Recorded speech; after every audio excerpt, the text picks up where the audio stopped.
Corona की बढ़ती रफ्तार कितने तैयार? नमस्कार, ये सवाल बड़ा है। मैं हूं आपके साथ पूर्णिमा मिश्रा और आप देख रहे हैं भारत 24। क्योंकि कोरोना की रफ्तार ने लोगों की टेंशन बढ़ा दी है। हर बीतते दिन के साथ बढ़ते हुए केसेस ने लोगों के मन में खौफ पैदा कर दिया है। कोरोना की नई लहर के लिए स्वास्थ्य विभाग कितना तैयार है, इसके लिए सरकार ने भी देश भर के अस्पतालों में मॉक ड्रिल का आयोजन किया। और अगर सिर्फ दिल्ली की बात की जाए तो पिछले 24 घंटे में 700 केसेस कोविड के यहां पर मिले हैं और दिल्ली एनसीआर में कोरोना से 4 लोगों की मौत का आंकड़ा भी सामने आया है। देश भर में यह आंकड़ा 5000 के पार जा पहुंचा है, जबकि 12 से ज्यादा लोगों की मौत देश भर में हुई है। जाहिर है, ऐसे में सवाल ये कि क्या फिर से भारत लॉकडाउन की तरफ बढ़ जाएगा? क्या फिर से कोरोना संक्रमण की बढ़ती रफ्तार स्वास्थ्य महकमे की परीक्षा लेगी? क्या फिर से लोगों को अस्पतालों के बाहर कतारों में लगना पड़ेगा? क्या फिर से लोगों के सांसों के लिए उनको दिक्कत होगी, उसके लिए उनको भटकना पड़ेगा? आज इसी पर इस बुलेटिन में करेंगे चर्चा, लेकिन उससे पहले इस वक्त की रिपोर्ट आप देखिए।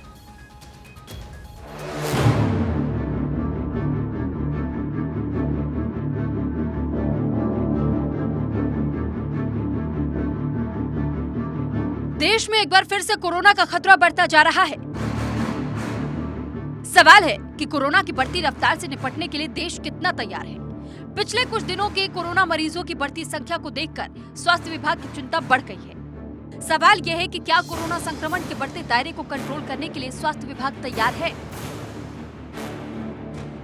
अपनी हेल्थ का ध्यान रखना चाहिए और अपनी हेल्थ, जो हमारी हेल्थ अच्छी होगी तो हम पेशेंट्स की सेवा भी अच्छे से कर पाएंगे और अच्छे से हम लोग जो है पेशेंट्स को देख पाएंगे। हमें डेली वॉक करना चाहिए, डेली योगा करना चाहिए और औरों को भी प्रेरित करना चाहिए इसके लिए, और अच्छी हेल्दी डाइट रखनी चाहिए और जंक फूड हमें नहीं खाने चाहिए।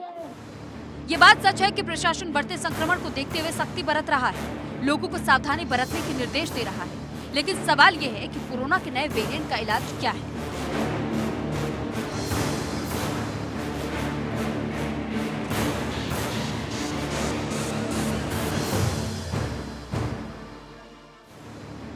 क्योंकि जीनोम सीक्वेंसिंग पर नजर रखने वाले डॉक्टरों की माने तो देश में रोजाना कोरोना केसों की बढ़ती संख्या लोगों को परेशान करती है।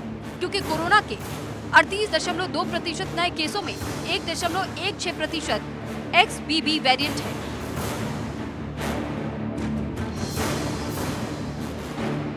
भारत में कोरोना के ओमिक्रॉन ने जमकर तबाही मचाई थी। अब नई चुनौती भारत के सामने फिर से खड़ी है, क्योंकि कोरोना के बढ़ते मरीजों में XBB वेरिएंट का विस्तार भारत में देखा जा रहा है, जिसमें भारत के पश्चिम, दक्षिण, उत्तर में कोरोना के नए वेरिएंट का असर ज्यादा देखा जा रहा है। अगर दुनिया की बात करें तो पिछले 28 दिन में 37 लाख केस मिले हैं, जबकि 26,000 लोगों की कोरोना से मौत हुई है। भारत के लिए चिंता का विषय इसलिए है क्योंकि कोरोना की बढ़ती रफ्तार फिर से लॉकडाउन की तरफ देश को ढकेल सकती है। ऐसे में लोगों की समझदारी से काम लेना होगा, बाहर निकलने से बचना होगा, भीड़ भाड़ वाली जगहों से बचना होगा, 2 गज दूरी बहुत जरूरी, इस पर ध्यान देना होगा। क्योंकि पिछले कुछ दिनों के आंकड़ों पर अगर गौर करेंगे तो लगातार तेजी से कोरोना मरीजों की संख्या बढ़ी है। 3 अप्रैल को भारत में 3641 कोरोना मरीज सामने आए हैं।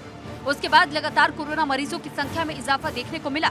7 अप्रैल को रिकॉर्ड कोरोना मरीज दर्ज हुए, जब 6050 लोग कोरोना से ग्रसित मिले, जबकि 8 अप्रैल को कोरोना मरीजों की संख्या में गिरावट दर्ज की गई।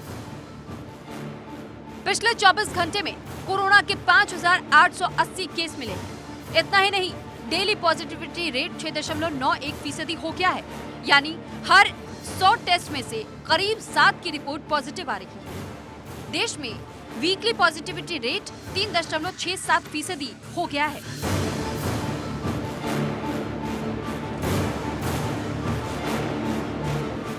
कोरोना के बढ़ते मरीजों की संख्या लोगों को परेशानी में डाल सकती है, स्वास्थ्य विभाग के लिए चुनौती बढ़ सकती है। फिर भी सवाल वही है कि क्या भारत कोरोना के नए वेरिएंट से लड़ने के लिए तैयार है? Bureau report, Bharat 24। तो जब से कोविड के केसेस बढ़ते इस वक्त हमने देखे, स्वास्थ्य महकमा इसे लेकर अलर्ट पर नजर आया। जो स्वास्थ्य मंत्री हैं तमाम राज्यों के, उनके साथ बहुत अहम बैठक की गई। प्रधानमंत्री मोदी ने एक बैठक की और जिस तरीके के कोविड के केसेस बढ़ रहे हैं उसको लेकर डिटेल रिपोर्ट उन तक दी गई। अभी मॉक ड्रिल का आयोजन अस्पतालों में किया जा रहा है। खुद स्वास्थ्य मंत्री मनसुख मांडविया पहुंचते हैं ये देखने के लिए, और अभी ये मॉक ड्रिल का आयोजन किया जाएगा। जगह जगह की तस्वीरें आपने देखी, लेकिन ऐसे में ये कहा जा रहा है कि लोगों को अलर्ट रहने की जरूरत है। यानी कि अमूमन जो सर्दी खांसी जुकाम लोगों को हो रहा है उसके लिए एक चिकित्सीय परामर्श यानी कि मेडिकल एडवाइस वो जरूर लें, और ये ना समझें कि ये नॉर्मल सर्दी और जुकाम है और इसके लिए एक मेडिकल एक्सपर्ट और दवाइयां जरूर लें ताकि आप ठीक हो सके। ऐसे में क्योंकि सब वेरिएंट जो बढ़ता जा रहा है वो बताया जा रहा है कि ओमिक्रॉन से लगभग मिलते जुलते उसके लक्षण है। ऐसे में आपको डॉक्टरी सलाह जरूर लेनी है, अपना खास ख्याल रखना है। भीड़ में जब आप जाते हैं तो आपको मास्क का इस्तेमाल करना है, और जितने भी कोविड प्रोटोकॉल्स होते हैं ना वो सिर्फ आपको बल्कि आपके पूरे परिवार को उनका खास तौर पर ध्यान रखना है। इस वक्त एक ग्राफ आप मेरे सामने देख रहे हैं स्क्रीन पर, कैसे कोविड की रफ्तार बढ़ती हुई नजर आई। हर एक बढ़ती तारीख के साथ केसेस बढ़ते हुए नजर आए, जो जाहिर बात है कि एक अलर्ट सिचुएशन है, एक चिंता का विषय है, और ऐसे में बहुत ज्यादा जरूरी है कि लोग चिकित्सीय परामर्श लेते रहे और खुद को भी तैयार रखें। न सिर्फ डॉक्टर्स पर डिपेंडेंट रहे बल्कि खुद का भी ख्याल लोगों को रखना है, इस बात का खास ध्यान देना है। ये देखिए 3, 4, 5, 6, 7, 8, 9 यानी पूरे हफ्ते भर में कैसे केसेस बढ़ते हुए नजर आए। जो आज यानी कि 9 तारीख को 5880 ये आंकड़ा सामने आया है, और इसके साथ साथ ये कल का आंकड़ा है 5880 यानी कि 9 तारीख का। और अब आप डेथ रेट देखिए कैसे देखने को मिला है। आखिरी आंकड़ा कल का है 9 अप्रैल का, जिसमें 12 लोगों की मौत का आंकड़ा सामने आ चुका है। यानी कि इससे पहले हमने फर्स्ट फेज, सेकंड फेज और थर्ड लहर जो हमने कोविड की देखी उसमें सबसे ज्यादा खतरनाक सेकंड वेव नजर आई थी और मौत का आंकड़ा भी बढ़ता हुआ नजर आया था। लेकिन बार बार स्वास्थ्य महकमे की तरफ से कहा जा रहा है कि आपको घबराने की जरूरत नहीं है, सिर्फ आपको अलर्ट पर रहना है। आइए इसको और बारीकी से समझेंगे। ये आंकड़े आपने देख लिए। हमारे साथ मेहमान इस वक्त मौजूद है। डॉक्टर डीके गुप्ता, आपका स्वागत करती हूं। आप चेयरमैन हैं फेलिक्स अस्पताल के। डॉक्टर सत्यव्रत श्रीवास्तव है हमारे साथ इस वक्त मौजूद है, वो एएमएस है कोरोना केयर हॉस्पिटल के। और डॉक्टर नमन उत्रेजा, आप सीनियर फिजिशियन हैं मैक्स हॉस्पिटल से। आपका भी सब बहुत बहुत स्वागत करती हूँ। सबसे पहला सवाल डॉक्टर डीके गुप्ता मेरा आप ही से है, क्योंकि इस बात का खास ख्याल रखना होगा कि लोगों में दहशत नहीं आनी चाहिए, लेकिन इसके साथ साथ हम इसको बहुत आम तरीके से भी नहीं ले सकते क्योंकि आंकड़े ये बता रहे हैं कि कोविड के केसेस बढ़ने हैं। सबसे पहले तो मैं फेलिक्स हॉस्पिटल के सेंटर की बात पूछना चाहूंगी आपसे कि कैसे लोगों को जागरूक किया जा रहा है, लोगों को आपकी तरफ से क्या सलाह दी जा रही है। और आप तो सोशल मीडिया पर भी काफी एक्टिव रहते हैं लोगों को ये बताने के लिए कि कैसे उनको अपना खास ख्याल रखना है। देखिए, बिल्कुल बहुत अच्छा सवाल है। अगर हम बात करें फेलिक्स हॉस्पिटल पहले की तरह निरंतर कोरोना प्रिवेंशन का कार्य करता जा रहा है। पहले हमने वैक्सीनेशन लगाए हो, होम केयर की हो, प्री कोविड स्क्रीनिंग करी हो, हेल्थ चेकअप की हो और एम्बुलेंस सर्विसेज प्रोवाइड की हो। इस बार भी हम लोग लोगों को कर रहे हैं कैसे आपको हैंड वॉशिंग करनी है, कैसे आपको भीड़ भाड़ से बचना है, मास्क कैसे लगाना है, मास्क डिस्ट्रीब्यूट करें हमने लोगों को। इसके अतिरिक्त फेलिक्स हॉस्पिटल जो भी अटेंडेंट आ रहा है, जो पेशेंट आ रहे हैं, सबकी हम लोग स्क्रीनिंग कर रहे हैं, हेल्थ कर रहे हैं क्या वो ILI कवर तो नहीं कर रहे हैं। अगर ऐसे लोग हैं तो उनका हम लोग अलग हमने प्रोटोकॉल बनाया हो जिसकी तहत को स्क्रीनिंग होगी, टेस्ट होगा, एंटीजन टेस्ट होगा। अगर कोई पॉजिटिव पेशेंट आता है या सिम्प्टोमेटिक लग रहा है हमें, तो उसको आइसोलेशन में रखते हैं और जो नेगेटिव पेशेंट को पेशेंट करते हैं। तो कहीं ना कहीं मॉक ड्रिल जो हम लोग बात करते हैं, सरकार ने जो बोला था आज और कल मॉक ड्रिल करती है, फेलिक्स हॉस्पिटल वो मॉक ड्रिल करती है। गेट से लेकर अंदर वार्ड तक एरिया को डिवाइड कर दिया गया है, एरिया कौन सा ऑरेंज होगा, कैसे हम लोग स्क्रीन करेंगे, कैसे टेस्ट करेंगे, कैसे आइसोलेट करेंगे।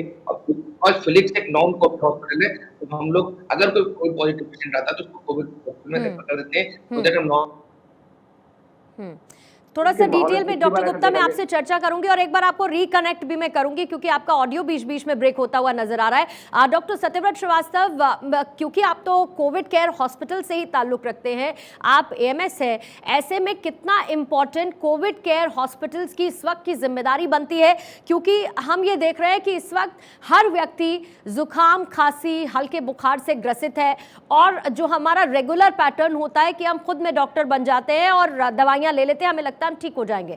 लेकिन इस वक्त कोविड के बढ़ते हुए केसेस को देखते हुए आपकी सलाह क्या होगी? दूसरा, कोविड केयर हॉस्पिटल्स कितने तैयार इस खतरे को लेकर अभी नजर आ रहा है आपको? देखिए मैडम, मेरी सलाह तो ये है कि कोई भी सर्दी, खांसी, जुकाम को नॉर्मली ना लें।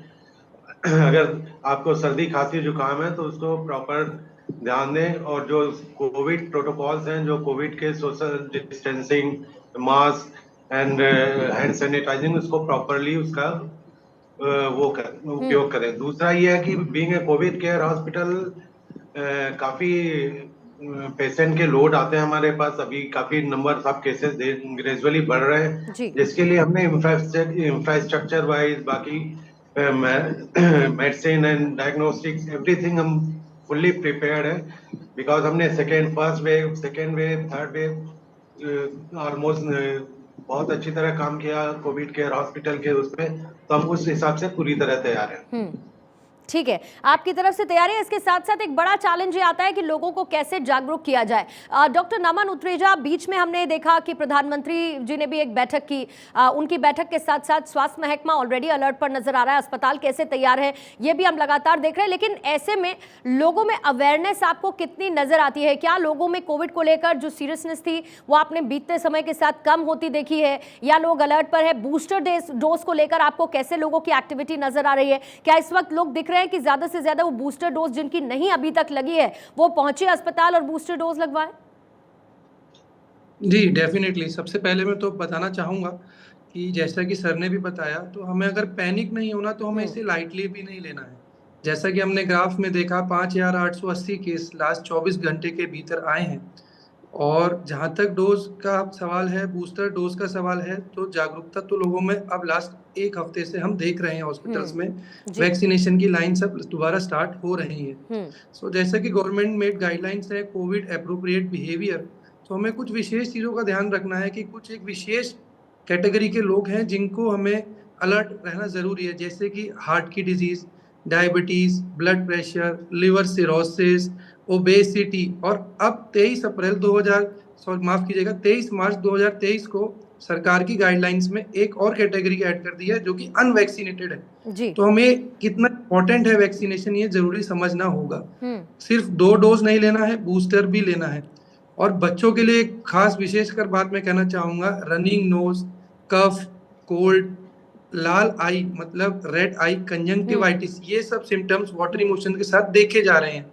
तो लाइट भी ना लें, पैनिक भी ना लें, जैसे कि हम पहले भी एप्रोप्रिएट बिहेवियर का पालन करते आ रहे हैं, जिसमें कि मास्क लगाना, सोशल डिस्टेंसिंग करना, हैंड सैनिटाइजेशन, ये सब के लिए जनता पहले से ही अलर्ट है और अच्छे से फेमिलियर है। यानी कि ये तो हम मैंडेटरी रखे सर, ये तो हम मैंडेटरी रखे कि सबको कोविड प्रोटोकॉल का तो पालन करना ही है, लेकिन अब उसमें एक्स्ट्रा केयर क्या लेनी है इसको लेकर उनको जागरूक होना पड़ेगा। अपनी फैमिली के लिए, अपने अपने परिवार के लिए, घर में बच्चों के लिए ज्यादा से ज्यादा अवेयरनेस उनमें रहनी पड़ेगी ताकि कोविड के आते हुए खतरे को हम भाप सके, उसका ठीक समय पर इलाज कर सके। लेकिन doctor D K Gupta, what concerns me the most is कि जो दिल्ली का, राजधानी का जो स्वास्थ्य विभाग है उसकी तरफ से जारी किए गए आंकड़े ये कहते हैं कि राजधानी में 78% लोग ऐसे हैं जिन्होंने अभी तक बूस्टर डोज लगवाई ही नहीं है। ये मैं आपको सिर्फ और सिर्फ राजधानी का जिक्र कर रही हूं, और क्योंकि आपका हॉस्पिटल तो एनसीआर में है, ये आपको लगता है कि बहुत ही कंसर्निंग इशू है और ये दिक्कत कर सकता है लोगों के लिए? एक बहुत बड़ा कारण है कि हम सबकी जो इम्यूनिटी है वो कम हो चुकी है। और 1.5 से 2 साल हो गया, बीच में किसी को रिपीट इन्फेक्शन नहीं हुआ, तो कहीं ना कहीं हम दोबारा ससेप्टेबल हो गए, दोबारा रिपीट इन्फेक्शन हो सकता है। दूसरा डोज अगर पैन इंडिया 30% के आसपास ही लगी हुई है, पूरे देश का यही हाल है, दूसरी डोज बहुत कम लोगों को लगी। और खास बात अभी भी है, इस समय बूस्टर डोज कहीं भी अवेलेबल भी नहीं है, वैक्सीन शॉर्टेज में कहीं भी प्राइवेट और पब्लिक सेक्टर में वैक्सीन अवेलेबल नहीं है, तो लोग पहले लगवा नहीं रहे थे, अब जब लगवाने आना चाह रहे हैं इसमें वैक्सीन अवेलेबल नहीं है। बहुत सारी वैक्सीन फरवरी मार्च में एक्सपायर हो गई हैं जो हम लोगों ने वापस भेज दी है। तो कहीं ना कहीं वैक्सीन एक बिल्कुल ब्रह्मास्त्र की तरह इसका हथियार है, तो हम सबको वैक्सीन लगवानी चाहिए, बूस्टर डोज लगवानी चाहिए। और साथ में जो ऐसे बच्चे हैं जो 5 साल से 12 साल के, जो वैक्सीन ऑलरेडी अप्रूव्ड हो गई है, उनके लिए भी वैक्सीन अभी रोल आउट नहीं है, उनको भी वैक्सीन रोल आउट कर देनी चाहिए। और सरकार को इस तरह ये ध्यान देना चाहिए कि ये सिस्टम के लिए कैसे हम लोग अपग्रेड करें, कैसे सुदृढ़ करें कि जो वैक्सीन है वो हर जगह अवेलेबल हो जाए, प्राइवेट सेक्टर में भी और पब्लिक सेक्टर में भी। और हम सबको, प्रिंट मीडिया है, इलेक्ट्रॉनिक मीडिया है, हम लोग हैं, बुद्धिजीवी हैं, प्रशासन के लोग हैं, सरकार है, सेलिब्रिटीज हैं, सबको ये ध्यान देना चाहिए कि हम लोग जागरूक करें जनता को कि वैक्सीन बिल्कुल ठीक है, वैक्सीन के प्रति कोई भ्रांतियां ना फैलाएं और बूस्टर डोज अवश्य लगवाएं, बिकॉज इसी से हम जान बचा सकते हैं। ये कई सारी स्टडीज में प्रूव हो चुका है कि वैक्सीन लगाने वाले लोगों को जिनको वैक्सीन लगी हुई है उनको कॉम्प्लिकेशंस कम होते हैं और मृत्यु दर बहुत कम होती है। लेकिन मृत्यु अभी दर ना तक के फिर भी बराबर है। डॉक्टर गुप्ता, मैं ये जरूर कहूंगी कि लोगों में अभी तक वो जो वैक्सीन को लेके जिन जिन भ्रांतियों का आप जिक्र कर रहे हैं वो अभी भी है और काफी हद तक वो लोगों के माइंड से अभी तक गई नहीं है। शायद ये एक बहुत बड़ी वजह है कि लोग लगातार बूस्टर डोज लगवाने को लेकर अपने आप को रिफ्रेन करते नजर आए। डॉक्टर सत्यव्रत श्रीवास्तव, आपको क्या लगता है इसका तरीका क्या है? क्योंकि लोगों के माइंड में क्लैरिटी तो हमको देनी ही पड़ेगी। दूसरी तरफ अगर लोग मन में मान भी लेते हैं कि चलिए हम जाके बूस्टर डोज लगवाते हैं, तो उसका अवेलेबल ना होना, दूसरा टेस्टिंग ट्रैकिंग को लेकर कितना ज्यादा अलर्ट इस वक्त हॉस्पिटल्स प्लस गवर्नमेंट और प्लस लोग उसको लेकर जागरूक आपको नजर आ रहे हैं? बेसिकली मैडम, जागरूकता के लिए तो बहुत काम करना है काफी, क्योंकि वैक्सीनेशन पे ढेर सारे मिथ है जिसमें प्रॉपरली लोग, सेलिब्रिटीज है, मीडिया है, सब सारे एड्रेस कर रहे हैं, बट इसको ग्रॉस रूट लेवल पे लोगों को समझाना पड़ेगा और इसकी एडवांटेज और डिसएडवांटेज जो बताने पड़ेंगे कि वैक्सीन लगाने से बेसिकली जितने भी वैक्सीन, ये डेटा आया है कि जितने लोग वैक्सीन लगाए उससे उनकी जो है सीवियरिटी कम हुई है। तो ये सारी चीजें हमें बता के वैक्सीन को प्रमोट करना पड़ेगा। बट सर, वैक्सीन प्रमोट करने के साथ साथ वैक्सीन की अवेलेबिलिटी भी तो होनी चाहिए, जो है ही नहीं एक्चुअल में, जो है ही नहीं। रियलिटी चेक जो दिल्ली के अस्पतालों में किया गया है, ना कोवैक्सीन ना कोविशील्ड, ये उपलब्धि नहीं है। तो अगर हम लोगों को ये कहते हैं आप जाइए बूस्टर डोज लगवाइए और अगर आपकी कोई पेंडिंग वैक्सीन हैं तो उनको आप लगवाइए, तो उनकी अवेलेबिलिटी को कैसे फुलफिल किया जाएगा? सर, बेसिकली अवेलेबिलिटी को ये है कि गवर्नमेंट को प्रॉपर वैक्सीन अवेलेबल करानी पड़ेगी। अगर क्योंकि आप प्रमोट करते हैं और वैक्सीन अवेलेबल नहीं है तो फिर तो और भी chaos हो जाता है। तो इसलिए गवर्नमेंट को ये इंश्योर करना पड़ेगा कि हर हॉस्पिटल में प्रॉपर वैक्सीन अवेलेबल हो, ताकि जो प्रमोशन हो उसका इफेक्टिवनेस है, ताकि लोग जाके उसको लगवा सके। ठीक है, फोकस्ड ऑन दी अभी इस वक्त का जो वेरिएंट है डॉक्टर नमन उत्रेजा, अगर इस सब वेरिएंट को अगर मैं रादर इसको कहूं, ये सब वेरिएंट कितना ज्यादा, क्योंकि लोगों ने कोविड की एक ऐसी लहर भी देखी है जिसने नो डाउट लोगों के मन में एक दहशत भर दी, लोग काफी डरे सहमे भी नजर आए उसको लेकर। फिर उसके बाद थोड़ा थोड़ा कोविड का असर कम होता गया तो लोग अपनी रेगुलर लाइफ में, रेगुलर वर्क रूटीन में लौट पाए। लेकिन अभी का जो सब वेरिएंट है वो कितना ज्यादा खतरनाक है? दूसरा, उसके लक्षण स्पेसिफिक अगर मैं कहूं, या जो उसका टारगेट एज ग्रुप है वो क्या है, अगर आप उसको ब्रीफ कर सके डॉक्टर नमन। तो मैम, अभी जो वेरिएंट चल रहा है, सब वेरिएंट रादर, उसका नाम है XX.B.1.16। सो हमने कोविड-19 के 3 वेरिएंट्स देख लिए, ओमिक्रॉन, डेल्टा। सो अगर डेल्टा वायरस की वेव से हम कंपेयर करें तो transmission rates are high, I accept it, but जो सीवियरिटी है वो कम है। सो इसके पीछे जो साइंटिफिक कंसेप्ट है that is called hybrid immunity. So hybrid immunity एक वो चीज है कि अगर हमें पहले कोविड से इन्फेक्शन हो चुका है या हमारी कोविड की वैक्सीनेशन की वजह से बॉडी में हमारी एंटीबॉडीज हैं, सो जो क्रॉस म्यूटेशंस, माने जो डीएनए में या आरएनए में जो चेंजेस आते हैं कोविड वायरस के, उसके खिलाफ बॉडी एक एंटीबॉडीज को डेवलप करती है। इसको हम बोलते हैं hybrid immunity. So hybrid immunity का एक एडवांटेज ये है कि इससे सीवियरिटी कम होगा बट इन्फेक्शन माइल्ड होगा और चला जाएगा। इसीलिए गवर्नमेंट को बारी बारी में सबसे माध्यम से कहना चाहूंगा कि वैक्सीनेशन जल्द से जल्द अवेलेबल कराएं। और जैसा आप लोग ने बहुत अच्छी पहल शुरू करी हुई है, तो जागरूक रहना बहुत जरूरी है। और particular age group with conditions like diabetes, blood pressure, जैसे मैंने पहले भी कहा, लिवर डिजीज, ओबेसिटी, तो 55-60 प्लस में ज्यादा हमें जागरूक रहने की आवश्यकता है मैम। डॉक्टर गुप्ता, आप क्योंकि एज ग्रुप की भी हमने बात की, दूसरी तरफ अवेयरनेस की भी हम बात कर रहे हैं, लेकिन इसके साथ साथ ये भी बहुत इंपॉर्टेंट है कि राजधानी में बहुत ज्यादा बुरा हाल है। अगर हम ओवरऑल देश में देखेंगे पॉजिटिविटी रेट, और अगर हम सिर्फ दिल्ली सेंट्रिक बात करेंगे तो यहाँ पर पॉजिटिविटी रेट बहुत ज्यादा है। और जाहिर बात है कि मेरा अगला सवाल वो है जिसके लिए कोई भी मन से तो कम तैयार नहीं रहता है, लेकिन क्या केसेस बढ़ रहे हैं, इस बात की संभावना आपको लगती है कि हम लॉकडाउन की तरफ एक कदम शायद बढ़ा सकते हैं? जिस तरीके के केसेस, उनकी रफ्तार देखने को मिल रही है, या फिर सेलेक्टिव लॉकडाउन की तरफ भी हम जा सकते हैं? देखिए पूर्णिमा, अगर आपसे बात करेंगे राजधानी की, तो राजधानी में डेफिनेटली केसेस बढ़ रहे हैं। कल 700 केसेस आए हैं, 4 लोगों की मृत्यु हुई है। महाराष्ट्र में भी 700 केसेस के आसपास हैं, 800। तो कहीं ना कहीं केसेस बढ़ रहे हैं और पॉजिटिविटी रेट भी 7-8% के आसपास है दिल्ली और दिल्ली के अंदर।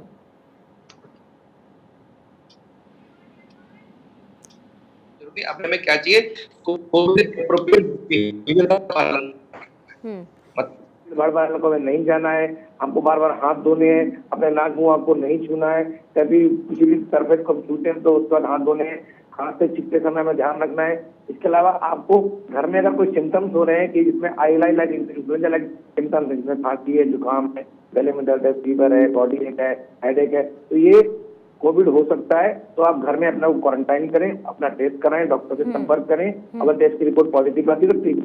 इसका तरीका यही है कि हम सेल्फ कंट्रोल करें, संयम करें, सतर्क रहें और उसके एक तरह हम कोविड में लॉकडाउन है या पार्शियल लॉकडाउन से बच सकते हैं। अगर लोग नहीं मानेंगे और नंबर ऑफ केसेस ऐसे बढ़ते जाएंगे और बूस्टर वैक्सीनेशन को हम तेज नहीं करेंगे तो डेफिनेटली चांसेस है, लेकिन बहुत मिनिमल चांसेस ऐसा हो सकता है। एक अच्छी बात यह है कि जो नया है XBB 1.116 इसमें अभी भी हॉस्पिटलाइजेशन रेट बहुत कम है, तो लोगों को भर्ती करने की आवश्यकता बहुत कम पड़ रही है। ये अच्छी बात है, जो थोड़ा सा एक रिलैक्सिंग पॉइंट हो सकता है। लेकिन doctor Srivastava, my another question is really brutal, क्योंकि जैसा कि डॉक्टर गुप्ता ने कहा कि लोग अगर खुद से ही अवेयर हो जाए, लोग अगर खुद को ही घर में क्वारंटीन कर लें, टेस्ट करा लें, उसको ट्रीट करवा लें, तो लॉकडाउन जैसी नौबत शायद ना भी आए। लेकिन आई एम सॉरी टू से, लेकिन डॉक्टर श्रीवास्तव, लोग इस चीज़ के लिए बिल्कुल तैयार हैं नहीं। ये हमने डे 1 से देखा है, जब से कोविड आया है एक्सेप्टेंस प्रॉब्लम बहुत ज़बरदस्त रही है कि मुझे कोविड हो गया। हालांकि उसके बाद सब कोविड से गुजरे, लेकिन फिर भी लोगों में क्या ये है कि सेल्फ अवेयरनेस कि अगर मुझे सिम्टम्स हैं तो मैं पहले अपनी जाँच करवाऊँ, अगर मुझे कोविड है मैं घर में खुद को क्वारंटीन करूँ ताकि मुझसे लोगों को ये वायरस ना फैले। पब्लिक एट ए लार्ज देखेंगे तो इस तरह के वो नहीं है, लोगों में अवेयरनेस नहीं है। लोग अभी भी बिना मास्क के घूमते हैं, क्राउडेड प्लेस में घूम रहे हैं, प्लस कोविड एप्रोप्रिएट बिहेवियर को फॉलो नहीं करना चाहते, जिसकी वजह से ये कोविड ग्रेजुअली धीरे धीरे और स्प्रेड करना जो एक सीवियर विकराल रूप ले सकता है, जिसकी वजह से जैसा डॉक्टर साहब ने बोला कि लॉकडाउन की तरफ भी हम प्रोसीड कर सकते हैं। बट हमें सबसे यही है जितने भी दिल्ली के पब्लिक है, बाकी लोगों से ये है कि कोविड एप्रोप्रिएट बिहेवियर करें, का पालन करें तो इस चीज से हम उसको प्रिवेंट कर सकते हैं। डॉक्टर नमन उत्रेजा, लेकिन ये होगा कैसे, और ये मेरा अंतिम सवाल रहेगा इस चर्चा में, क्योंकि हम लगातार इस बात को प्रमोट भी कर रहे हैं, अपील भी लोगों से कर रहे हैं कि इसमें कोई घबराने जैसी बात नहीं है, सिर्फ आपको सेल्फ अवेयर होना है और आपको ख्याल रखते हुए मेडिकल जांच करवानी है और खुद को ट्रीट करना है सबसे पहले, और कोविड प्रोटोकॉल का पालन करना है। लेकिन ऐसे में बढ़ते केसेस के बीच में क्या अभी वो बिहेवियर लोगों के बीच आप देख पा रहे हैं कि लोग उसको लेकर इतना सीरियस हैं कि हमें कोविड से खुद को बचाना है, अपने आसपास कोविड से लोगों को बचाना है, आसपास लोगों को बचाते हुए हम लॉकडाउन की तरफ ना बढ़े, हमको ये भी कोशिश करनी है? जी मैम, जो बेसिक कंसेप्ट हैं हैंड सैनिटाइजेशन के, सोशल डिस्टेंसिंग के, मास्क पहनने के, ये सब अब हम लोगों को पता है। हम हर चीज के लिए गवर्नमेंट के ब्लेम नहीं कर सकते, हमें अपना सेल्फ अवेयरनेस भी दिखाना होगा। हमेशा जब तक 500 रुपए का चालान नहीं होगा तब भी हम मास्क पहनेंगे, so that is not a good thing to do. So सबसे पहले हमें ध्यान ये रखना चाहिए, मल्टीविटामिन्स लें, हेल्दी लें, योगा की फॉर्म में, जिम की फॉर्म में, अपने आप को अलर्ट रखें, एक्टिव रखें और सेल्फ मेडिकेशन बिल्कुल ना करें। अब गवर्नमेंट को स्ट्रिक्ट होने का इंतजार नहीं करना चाहिए, हमें खुद से भी कुछ अपनी एज अ जागरूक नागरिक के कारण कुछ दिखाना चाहिए हमें गवर्नमेंट को कि हम भी कुछ कर सकते हैं। सिर्फ डॉक्टर्स बोले या एंकर बोले न्यूज पे आके कि कोविड एप्रोप्रिएट बिहेवियर है, हमने 10 मिनट सुना और उसके बाद हम शॉपिंग पे चले गए या उसके बाद हम भीड़ वाले मॉल में चले गए, so that will not serve the purpose. तो जागरूक रहना और गवर्नमेंट को हेल्प करना ही एक बेसिक बेहतर रहेगा। बिल्कुल, contribution from both the sides is equally important. Thank you so much doctor Gupta, doctor Satyavrat और डॉक्टर नमन उत्रेजा इस चर्चा में शामिल होने के लिए। और एक बार फिर से भारत 24 आपको यही अपील कर रहा है, लगातार जो स्वास्थ्य मंत्रालय की तरफ से कहा जा रहा है कि कोविड प्रोटोकॉल का पालन करें, कोविड एप्रोप्रिएट बिहेवियर को अपने जीवन में शामिल करें और डरें और घबराएं नहीं, बल्कि एक सेल्फ केयर की तरफ एक कदम आगे बढ़ते हुए आप लोग नजर आए।